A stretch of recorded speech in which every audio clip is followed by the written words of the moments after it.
Siapa dekat sini tengah cari webcam yang padu untuk live streaming? Perkenalkan, OpsBot Tiny 2 Lite.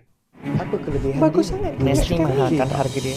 Shh, biar video berbicara.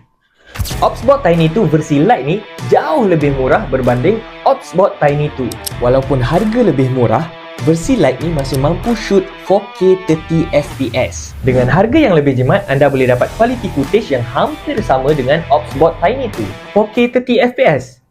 Ada. Hand gesture? Ada. Face tracking? Pun ada. Untuk yang nak live nampak lebih cantik dan kacak, jangan risau. Beauty effect pun ada. Kalau nak bagi ada flawless dekat sini pun boleh.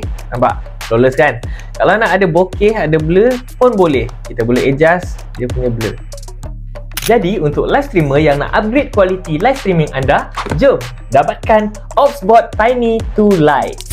Dan pastikan anda beli dengan seller rasmi OpsBot Malaysia ataupun boleh tekan dekat beg kuning yang saya sertakan.